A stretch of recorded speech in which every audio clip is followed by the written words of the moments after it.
So yeah, welcome back to another video. Today we are doing our first ever 2026 NFL full first round mock draft. This is our first one of the year. I do these pretty much every year. It's probably my favorite part of making videos is the draft season, and we are in the heart of it right now. The college football season officially ended last night.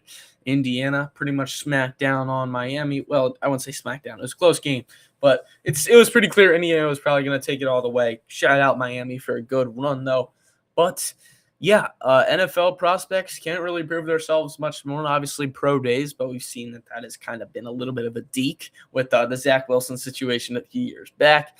Players skip pro days, whatever. Senior Bowl is a little bit of another kind of opportunity. But pretty much the main bulk of their opportunities is gone. The rankings are kind of, aside from a few guys maybe rising or falling, the rankings are pretty much clear cut. The Raiders hold the number one overall pick in this year's draft. Fernando Mendoza is the name to watch, obviously. And then here, pretty much up until pick 28 or 29, the draft order is almost set. Some teams have 2 first-round picks, Jets, Cowboys, Rams, a lot of teams, right? So let's get into this one, starting off with the Raiders. Of course, please make sure to leave a like and subscribe if you guys are new. I'm going to try not to talk too much. I know these videos can be long, so we're just going to kind of actually speed through it a little bit this time around. And obviously, trades could definitely be suitable for a lot of players and teams. We are not going to do any trades specifically for this one. Maybe I'll try one with trades that could make sense. We're going to try to do these as much as possible. Obviously, this being number one. So on the clock, the Raiders. Now, the Raiders had an interesting season. Pete Carroll was fired after 1 year. Seems like he's better off being a USC professor. I don't really know what he's supposed to do with that team, though. Unfortunately, that's just the business of the NFL. And the clear-cut thing was they were missing that QB1. That's where Fernando Mendoza comes into play. Obviously, Mendoza, Heisman year, won the Heisman, 41 touchdowns, 6 interceptions across 16 games played.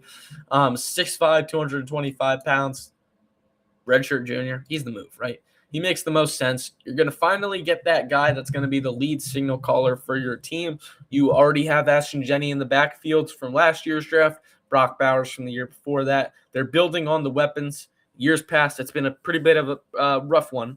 Don't want to put up those picks, but, to name a few, Damon Arnett, Clelin Ferrell. I don't know. You get the gist. It makes the most sense, right? It's gonna. There's no other secret to it, right? Cam Ward last year was the number one pure prospect. This year it's gonna be Mendoza, and it just makes the most sense for the Las Vegas Raiders, and that moves us into pick number 2 with the Jets. The Jets. I don't really know, right? The Jets got kind of screwed, right? Obviously, Dante Moore off the board. Went back to college. Don't really know why. Ty Simpson's kind of now the next man in line. But I think a lot of teams could start to reach on guys like this. Chambliss going to be a first-round pick, second-round pick. Nussmeier. These guys could go very high in the second round. Could go very, mid-round guys. Like we could see, Diego Pavia be an early rounder guy. So you don't really know, right? There's a lot of ways this draft can go, but I think for the Jets, it's kind of about, all right, what's going to be the next best option? Obviously, Dante Moore's off the board. Arvell Reese could be the play. Obviously, I don't think he's the best fit for the team. I don't think he's the biggest need, but I think he's probably the best available, safest bet, in my opinion. 6'4", 243 pounds. The stats say what they say. Arvell Reese is going to come off the board here at pick number 2. Offensive line for the Cardinals has always been an issue, right? I think the Cardinals here at pick number 3, another interesting scenario. Do you go Jeremiah Love? Doesn't make sense with that backfield. Do you go quarterback? Do you go this? Do you go that? Blah, blah, blah, blah, blah. There's so many ways that this draft could go. And with very limited quarterback stock, unfortunately, it kind of puts teams like the Cardinals, who might need a quarterback, puts teams like, Browns, right? Steelers, Jets, Dolphins, Rams, Stafford. There's a lot of teams that are in need of quarterbacks. So I do think that this kind of could be looked as a good thing for the league in general, because it could allow guys Mac Jones, guys, backups, that haven't really had their chance to really get that chance elsewhere, prove, a career revival like we've seen with some guys, Baker Mayfield, for instance. So I think it could be a good sign. Now, the Cardinals do have an interesting quarterback dilemma. Are you going to, take that cap hit on Kyler Murray, trade him elsewhere, or are you going to go with Jacoby Brissett? But I do think the offensive line has to be the center point for any coach that comes in there. And you look, there's not a ton of like top 10 guys. Spencer Fano, Francis Mayorga. You need someone.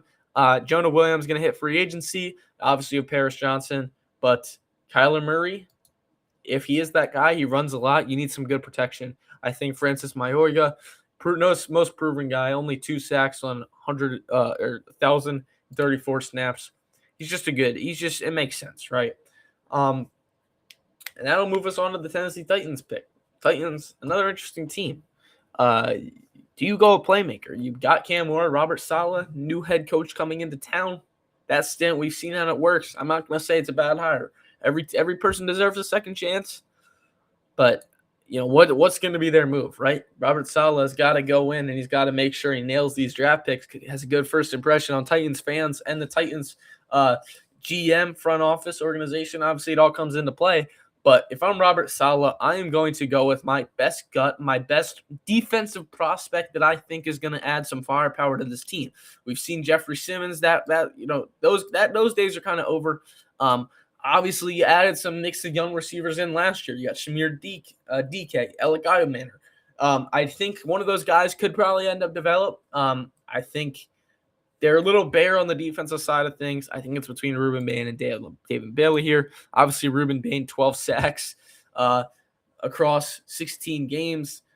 Probably the highest rated prospect, one of the highest rated prospects in this draft. 93.2 says PFF is the overall grade. I think Robert Saleh is going to come in. He's going to nail this first round pick. It doesn't seem like any other team is going to really take him. So I think it makes the most sense. He's going to be the first edge rusher off the board. And it's a safe bet for Robert Saleh in a, jeopardizational. Is that even a word? But you know what I mean. It's something you don't really want to mess up. And I think that's pretty proven here at pick number 4 with Ruben Bain. I don't think there's really a way for them to mess that up. And we've seen in this playoff, right? He's that guy. And that takes us into 5 with the Giants. Now, the Giants, it seems like they've kind of got their framework. I like to say, okay, it's a group project, right? Seems like they have the lead guy in John Harbaugh, who was a great hire, in my opinion. Now, do I think that's going to be all right, we're immediately contenders with a healthy team? I don't think that's how it's going to work at all. But I think it does really help to Jackson Dart's development. I think it overall just kind of helps this team in general. You have a very well-respected and, highly praised head coach in John Harbaugh, right? You have Jackson Dart, who is looking to be their franchise QB. Scadabo was looking good before he got hurt. Obviously, Malik Neighbors was hurt as well.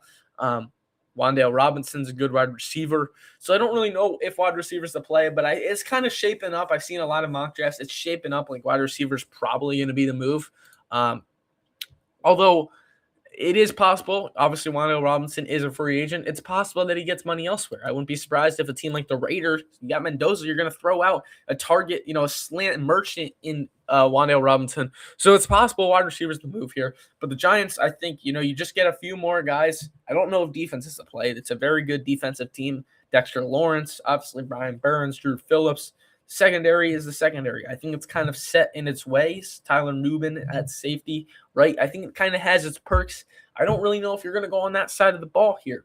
I think it's between Jordan Tyson and Carnell Tate. I think the Giants just need to kind of execute the project. You got the framework. You just got to execute it. You got to get that good grade. And I think Carnell Tate's probably that saving grace for them. 875 yards, 51 receptions on 66 targets, and what was probably the best offense in college football up until the playoff. Not to mention he didn't even play in 2 of the games, right? So Carnell Tate, in my eyes, is that guy. He's a speedster. He's fast. He's going to be able to get the ball in. 6'3", 195 pounds. He's fast and he's tall. It's everything you would kind of want. I think he's the perfect wide receiver prospect in this draft in my eyes, and I think he's a proven one as well. Carnell Tate's off the board at 5 to the Giants.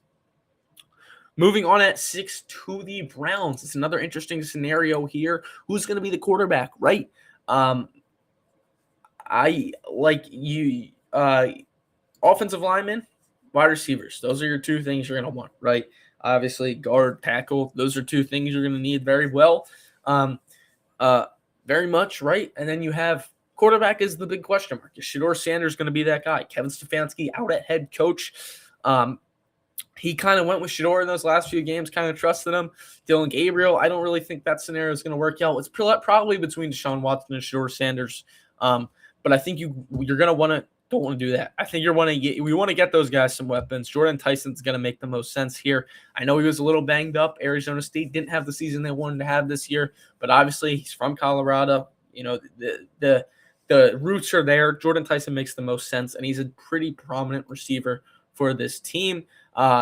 Big time player when he has the ball in his hands, obviously. Injuries are a little bit of an issue, but I like that pick for them a lot. And I think it makes a lot of sense. At pick number 7 here, again, I think that this is kind of one of those picks where it's like, okay, this is a little bit of a no-brainer in my eyes. Dan Quinn, Washington didn't have the year they wanted to have, right? And there's a lot of question marks, surrounding Jaden Daniels. How's he going to be able to bounce back from those injuries? But we've seen that the offense, it operates, right? With Daniels under center, development's only going to get probably better for him. Terry McLaurin's still a pretty prominent receiver. Bill Groskey-Merritt added some, spark to that backfield a little bit this year. So I think that there's probably a lot of there's a lot of optimism in Landover, Maryland, regarding the Commanders. So I think Caleb Downs, number 1 prospect in my eyes. He's the most perfect fit. I think, right? This dude's a pretty physical guy, right? As an NFL bloodlines that already back up a pro level IQ, like he's just a junior. He is a little undersized, but I mean, we've seen that undersized corners don't really matter. He's elite. Bottom line. And that's a good pick for the Commanders to get back on track a little bit with some young firepower. And I do think that the Commanders can bounce back. I don't have a doubt about it. Obviously, tight end Zach Ertz, probably the end of the career for him. Kenyon Sadiq, I just don't think, top 10 worthy. I don't think there's a tight end in this draft that's top 10 worthy that we've seen in years past. Moving on to the Saints. Saints are another team. Jeremiah Love, calling my name, right? Alvin Kamara, tail end of his career. This was definitely an exciting offense when it came to this team last year, right? Tyler Shuck turned out to be 25-year-old out of the draft. A lot of doubt in what he could be, but he turned out to be that guy. Got the nod towards the middle of the season. 4 straight wins. People thought he was going to win Offensive Rookie of the Year. He's definitely a contender, right? So now I think it's just about surrounding even more talent around that. Olave had a good end of the year last year. Running back was the only thing they couldn't really get going this year. Kamara last year showed some decent signs, still being in what you could call maybe not the prime, but definitely the better half of his career. This year, that all kind of just fell off the table. Jeremiah Love just is the clear-cut pick here. It makes the most sense. You snipe him off the Chiefs draft board a little bit, and it kind of it allows for a provoking ripple effect here on what's going to be next, right? You have the Chiefs up next now. And Jeremiah Love, that would have been a scary fit for him, right? Nobody wants to see, Jeremiah Love add to that, that offense, especially centered around Mahomes. But the Chiefs have a lot of question marks too now. It seems like that Super Bowl, hangover is real, right? And I think, it's kind of the realisticness has kind of set in a little bit. Like this team is going to need to reload a little bit. Obviously, you still have Patrick Mahomes, right? I don't want to sound like Chris Collinsworth or anything. But you still have Mahomes. And what you do with Mahomes, I don't really know. He's supposedly is rehabbing very well, but I don't think offensive side of the ball is the move here. Chiefs have, shown that they can get some good late round receivers. We saw that in Rashee Rice a few years back, right? So I don't think there's much, to worry about in taking a receiver here in the top 10. I think the 2 top 10 worthy receivers are off the board. I think you shift to defense now, and I think it's between interior defensive line. Peter Woods obviously seems like that guy. 3 sacks, 2 hits, 9 hurries, 1 batted ball. He's a little bit, you could say, all right, these stats, they're not really calling my name, but you can't really go off college stats. You just got to go off the pure prospect. 310 pounds, 6'3". He's a big guy. He's only going to be 21 years old by the draft, not even, right? it's a pick that I think just makes a lot of sense for the Chiefs at 9. You're at a top 10, haven't been in the top 10 in a long time. Christian Miller could be a play as well out of Georgia, but I think Peter Woods allows you to kind of rebuild and retool that line. It's a little overrated in the first half of the prospect, but Chris Jones also getting older. It makes sense, right? It allows you to have some safety. And what that's going to be, right? So now we move on to pick 10 with the Bengals. Bengals are in need of definitely don't really ever draft high defensive caliber players. We've seen that. Joe Burrow definitely needs some offensive line protection.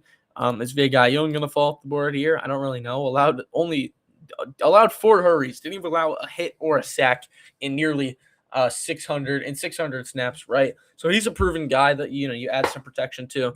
But like I said, there's a lot of those guys out there. Emmanuel Pregnon, also only 1 sack and 900. You can't really go off those margins.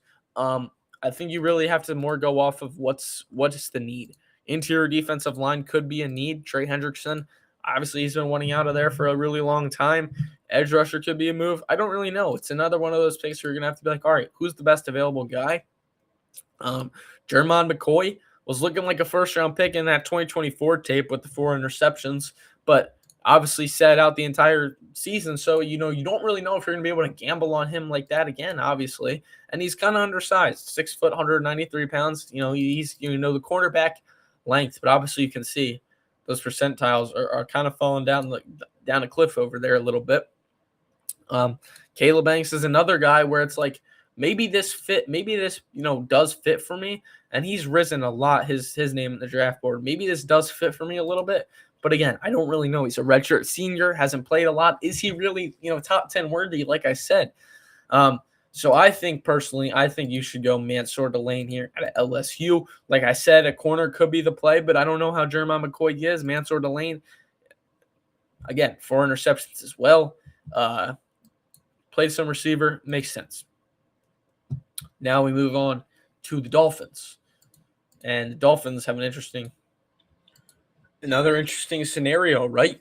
Dolphins, Tua Tagovailoa. Is he going to be that guy? We don't really know. We don't really know if he's that guy. We don't really know how they're going to, trust. But Jeff Haley, obviously another first-year head coach. The way I look at it with these first-year head coaches, you want to get a guy that you're going to be able to immediately – day one, when he walks in that facility, you're going to be immediately like, okay, we can work with this guy. He can be that explosive piece. And I think that's probably one of the most misconceptualized things when it comes to a rookie first-year head coach is like they just don't really – I don't really know how much of a thought that pops into their mind. But the Dolphins are a team where they obviously need some offensive help. Tyreek Hill, he's not going to come back 100%. Jalen Waddle, also, I don't think he's like – is he wide receiver 1 ready, worthy? I don't really know. There's a lot of needs for this Miami team. You're not going to be able to assess it all in one singular draft pick at 11 here. But what I do know is that a cornerback could be in play. Jeff Haley, he likes those guys. They've developed some decent corners. Valentine specifically. Eric Stokes, obviously, then he got traded. I think it's probably between Jeremiah McCoy and Avion Terrell. I think it's kind of a gamble here. You're probably wishing that Mansour Delane didn't get drafted here, and it's kind of a gamble. Am I going to take that gamble on a guy that hasn't played in over a year? Is that going to be my first draft pick as a rookie head coach? I don't know if that's the right move, but I think if you do draft that guy and he does end up panning out, I think it's going to be a very big score for Jeff Haley, but it could also go down to haunt them. I don't know, but you have to take risk, and I think Jeremiah McCoy is not unfortunately, but I think he could be that scary risk that they might have to take, especially with Mansour Delane falling off the board here at 10. It just kind of makes sense. It kind of does, and there's nothing else you can really do but just take that risk. Okie dokie. All right. At pick number 12, the Dallas Cowboys missed out on the playoffs again, headed to Cancun. Sorry, I have to add a little smack. David Bailey, off the board. No explanation. 15 sacks, 43 hurries. I mean, it's just unbelievable. 23 hits. Best numbers you're going to see in the entire draft. 256.3, sixth ranked. The next coming on Micah Parsons. Jerry Jones scores a nice draft pick. I'll give him that, but there's nothing else to it. 13, we have the Rams. I don't know, right? Matthew Stafford, still that guy. I think here as the Rams, you might want to take advantage of kind of a tackle guard scenario here. Caleb Lomu, Spencer Fano. It's going to be Spencer Fano in my eyes. 822 offensive snaps, not a single sack or hit. 308, 6'6". Could get plugged into any spot on that offensive line, really, guard-wise, or, tackle-wise. He has, experience on both sides of the ball. But I do think he's kind of a plug-and-play, flexible piece for this team. And that's something they might need, coming off what could be a Super Bowl run. With some older guys, you don't really know. Kevin Dotson, you don't really know. Right? At pick 14, we have the Ravens. Right? Ravens, Lamar Jackson, sayonara. A lot of decision-making to make surrounding the future of this team and what that's going to look like, who that's going to look like. Still need to find a head coach. Lamar Jackson's still an elite quarterback, don't get me wrong.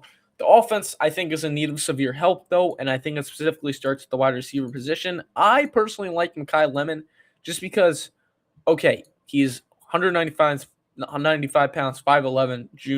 He adds the speediness and, I'm not going to say the smallness, but the uniqueness and play style of this offense. You have, obviously, Derrick Henry's a fucking beast.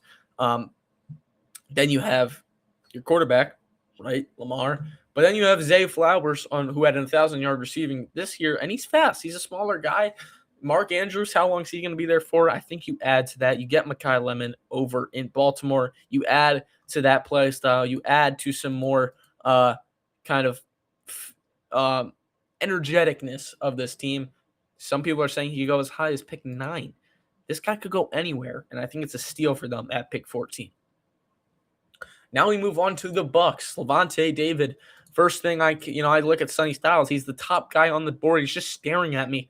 Lavonte David is, his career is kind of, it's going. It might be gone soon, right? And he's moving out pretty fast. And Sonny Styles, Ohio State just continues to produce. Sonny Styles is just a great, great player, right? Plays a lot of box. He's even played some D-line. He's in the slot a few. He's experienced kind of playing in a lot of different schemes. And Bucs are another interesting scenario. They kind of fell off the face of the earth towards the end of the season. We haven't seen that happen from them a lot. Baker Mayfield, still an elite quarterback in my eyes. So I think you add some, young signal caller type of guy on the defensive side of the ball.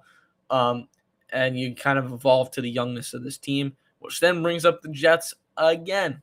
Now, the Jets, again, are in another spot where they can go best player available in my eyes, right? They traded away Sauce Gardner. They traded away Quinnen Williams. You didn't really address either of those positions in pick number 2 overall pick, but now I think it's a place where you can address it.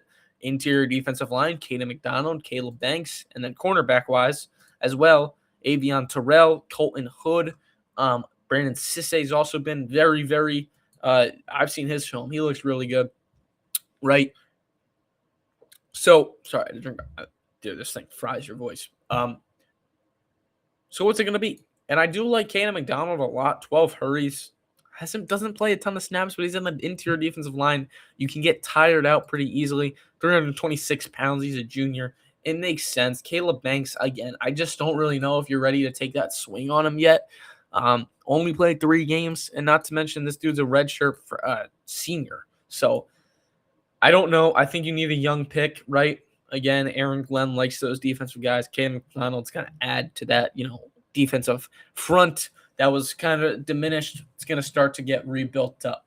Now we go to pick 17 with the Lions. Now, again, the Lions are another place where an edge rusher could be in play. Aiden Hutchinson on the opposite side of the ball. Who do you want to stack up next to him, right? I think Dan Campbell in that offense is set. I don't think you really need to add any help to it, but I do think that they got to figure out their offensive identity. Drew Petzing coming in. I don't know how I feel about that, but I think the defensive side of the ball has always been kind of prominent, especially with Aiden Hutchinson. Keldrick Falk, the best player available, edge rushing wise, could be a play here. TJ Parker as well, 24 hurries, 11 hits, 6 sacks, 12 sacks the year before that. He's a proven guy as well. A lot of teams wanted him even before. I mean, this summer, this dude was looking like a top 5 pick, right? Clemson was kind of all over the place this year. Keldrick Falk, again, you look at the trends here, rising in trends. Who's going to be that young guy? Keldrick Falk, 285 pounds, 6'6". Cassius Howell could be another play as well. He's 248 pounds, 6'2". So he's a smaller guy. I think you want to add to the beastliness of this offensive line. We're going to go Keldrick Falk here out of Auburn. Sorry, defensive line. Aiden Hutchinson's a big guy. You add Keldrick Falk. That's a scary, scary duo coming at you from both sides of the line. Now we go to Minnesota Vikings here. Another interesting year. I'll give it to them for the production that it seemed like they had. They were kind of all over the place. Carson Wentz, J.J. McCarthy, what it was. They were surprisingly only an 8-9 team. Not too bad. Not to mention they spoiled the Lions' hopes right in front of the home crowd on against Max Brosmer. So again, Vikings are another team. Could we see a running back off the board? Could we see a team reach on Jonah Coleman? It just doesn't seem very logical at all right here. And I think this is where we're going to get that interior offensive line type of player. Jake Slaughter could be the move, right? What's it going to be? I think Avion Terrell, corner-wise, could be a move as well because, A.J. Terrell's brother. Yeah, that's A.J. Terrell's brother, right? I don't really know, right? I mean, you have Cameron Dantzler, have some younger guys, but I think here, best possible thing you could go here is probably defensive back. Cornerback-wise, I don't really know who I like more between Colton Hood and Avion Terrell. Both played both sides of the ball. Brandon Sissy has also his tape's been very hot recently. But I think we're going to go Avion Terrell. I think it's a safe bet. It's proven. Dude knows what he's doing. Again, it's been a rough year for Clemson, but I think they're going to continue to produce, and it makes sense. I like them a lot, and it solves a need for them. Now we are officially in the playoff team category, starting with pick 19 with the Panthers. That Bryce Young balled his heart out in that game. That was a great game to watch. D lineman's going to be a thing to watch here, and as well as linebacker position. I love C.J. Allen out of Georgia a lot. I think him and Study Styles are kind of neck and neck. He's made a name for himself severely these past couple of weeks. Anthony Hill is also a proven guy that could also make a play. Obviously, he was projected to be a way higher of a draft pick. It's all about the trends. It's a fluctuating thing. Or do you go get Bryce Young a weapon in a guy like maybe Denzel Boston? But I think Denzel Boston's just too similar of a prospect to Tetairoa McMillan. I don't think you're getting really any variety there. I think KC Conception could be a play. But again, I just think that these are – I don't really know if Bryce Young needs another guy. I think you can maybe sign a dude in free agency. Omar Cooper, I do like a lot, right? But I think we're probably going to go with a linebacker here. Personally, I love C.J. Allen out of Georgia. It makes sense. It's a perfect guy who can kind of replace what Brian Burns might have been. He could play on the edge rusher. Could be an edge rusher. You look at the fronts a little bit. I mean, he's in the slot. He's in the box mainly. But I think if you add some flexibility to him, I mean, he's not a small guy. And he's, we've seen this is like an Isaiah Simmons type of build. We've seen him play all three. He's played edge rusher, linebacker, and safety. So I do think that there's a lot of opportunity to work with here for Georgia. For the Panthers. And now we move on to the second pick in the draft for the Cowboys. They're getting this one from Green Bay, which is unfortunate because I think Green Bay could really use this pick. But David Bailey off the board. You got probably one of the best defensive prospects in this draft. I mean, the stats speak for itself. So now the question is, what other route are you going to go, right? You got, maybe you go linebacker, you go safety. Running back could have been a play, but Javonte Lamb seemingly being that guy down there, I don't think that's really realistic at all, right? So I think that they're going to get themselves a secondary piece here. I think Colton Hood, like I said, is a guy to watch.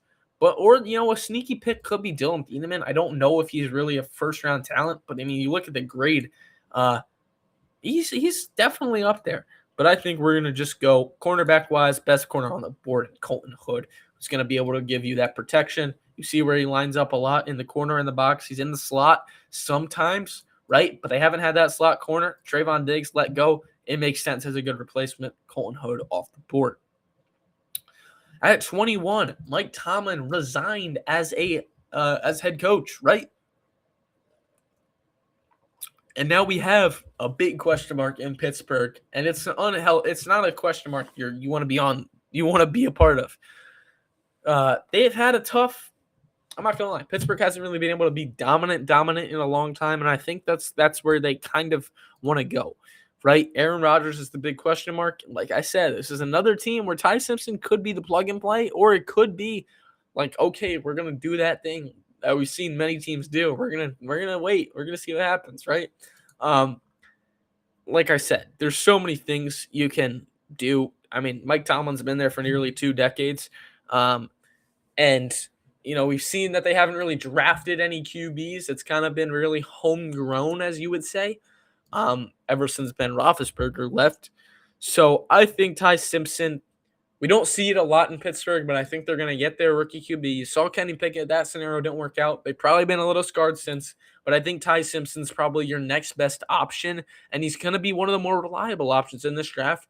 Obviously, he has the experience. He's played in the SEC. He's played against good defenses. He knows kind of how to read those teams. Led Alabama to the college football playoff in his first year as a starter. I mean, the kind of the lack of experience, like something we've seen in Anthony Richardson, does scare me a little bit. But he has. I would say he has more experience and he has a better idea. And I think that this is going to be a high risk, high reward type of scenario if they can get things going there. That's probably the biggest question mark in the entire draft, is that pick right there. Now we move on even further to the Chargers. Chargers are an interesting team. I think Vega Ione makes the most sense here. You add some protection. Rashawn Slater, Joe Walt, both went down with injuries. You booster that O-line even more. We've seen that he's played some snaps on right guard. He has that left guard flexibility. They bolster that line even more. Herbert has more protection. Amari Hampton has more room to run. And I think it's going to really all start to click for the Chargers sooner rather than later. You've seen some good signs from Quentin Johnston. You've seen from Ladd McConkey. It's pretty proven that the offense is going to get going soon. You just got to add some more protection. I think that's exactly what they're doing. Now we move to Philadelphia Eagles, right? I hate that. I hate that I have to be in this scenario. But like I said, offensive tackle has been in actually another video, you guys were like, okay, well, I don't know how we feel about offensive tackle. It doesn't make a lot of sense. Like, we have some other guys, but I'm like, I just don't think any of those guys are ready to play. What happens when Lane Johnson announces? What if he gets, supposedly, let's say he gets hurt next year? Fred Johnson, yeah, he's a good replacement, but is he the long-term solution? I don't know. I don't really know how I feel about it. Kenyon Sadiq is another guy where it's like, okay, what's Dallas Goedert's scenario? What's he going to do? What's it going to be there? I don't know. There's so many question marks here, but I think I'm going to stick with my gut instinct, and I'm going to go Caden Proctor. We're going to take a tackle, and we're going to see how it shapes up. Like I said, we're going to do many of these. There's many different scenarios. Like I said, there's going to be many different scenarios. So don't come at me in the comments. And then we're going to go Caleb Lomu here. Back-to-back tackles off the board, but get some more protection. In Cleveland, they have another second-round pick. They get a higher-end top-tier tackle in Caleb Lomu. And then this is where you start to see the fall-off. They got, right on the other side of it. Chicago, this one hurts because Chicago had such a good year. And you look at the players on the board, there were some good prospects. Cassius Howell is still on the board. Caleb Banks is still on the board. Denzel Boston is still on the board. It's not like this is really a bad spot for them by any means. So I think that's kind of a good thing for them. But I think a linebacker, a safety, anything on the defensive line could work. And I think Christian Miller probably works perfectly here. I don't really know. Caleb Banks. You're gonna want that. You got Jervon Dexter, Grady Jarrett last year, but they're getting older. I think it makes the most sense for you to get that defensive lineman in Christian Miller. Moving on, we are almost done with this first one. Buffalo Bills. What happened in that one game? You need some receivers. Denzel Boston is that guy for Josh Allen. It just makes sense. And I'm not trying to speed run these picks, but some of these are just no-brainers. Like, I don't know how you're going to even have that GM back, and you're actually going to elevate him when you see the receivers that Josh Allen's throwing the ball to. I mean, Khalil Shakir is your wide receiver one. No offense to Khalil Shakir, but it just says something about what Josh Allen has to go through. They never really found their replacement after Diggs. They had Gabe Davis. Gabe Davis is bad. It's just the up and down scenario. I think they win a lot more games with a lot more offensive skill, and I just don't think that's something they've had in the past. Now, again, here with the 49ers. The 49ers also made a surprising run in what seemed like a lost season. And again, we're just going best available here in Cassius Howell. You're going to add to Nick Bosa. Nick Bosa, that injury, you don't really know how he's going to return. You're going to want some young guy behind him that's going to be able to, Bosa's going to be able to mentor. And it all falls into play here with Cassius Howell off the board to San Fran. And now we go even further down the line here with the Texans, right? Texans are another interesting team. They probably have the best defense in the league. I don't think you need to add Caleb Banks to that. But I do think that, again, interior offensive line is going to be the play here. The question is, which interior offensive lineman do you want to get? Do you want to get Pregnon, who's probably the most proven, played against some very tough opponents? I think that's probably what they want to do. Connor Lew is probably the best center on the board, maybe Jake Slaughter behind him, but I think Emmanuel Pregnon is going to be able to give them the most protection. He's a good guard. It's a good plug-and-play type of thing. That being said, the Rams back up, took Fano in the first round. I like that pick a lot for them. Brandon Sissy is going to be my pick here. I just like it a lot. Like I said, I've seen his film. Quentin Lake, there's some good defensive backs in LA, and I think it's all about just adding more firepower, adding more depth like we've talked about, and it just makes sense. TJ Parker is going to fall off the board here for the Patriots. They need a lot of help there. Running back-wise in Denver, again, best player available, Kenyon Sadiq. That's a big get for Bo Nix. The Oregon connection lives even further, and then we're going to get even further down the line, Keith Abney to the Seahawks to finish it off. It's going to analyze my draft right here. It's going to grade it. I don't want to subscribe, but there you can see that is our final draft. Let's see our full results. You can see it right here. Obviously rushed a little bit towards the end of the draft, but it's kind of hard with these late round picks. So let me know your guys' thoughts. Here's the results. You guys can screenshot whatever. Drop your comments below. Let me know if you have different opinions. That's going to be for me in this one. See you guys in the next one. Peace.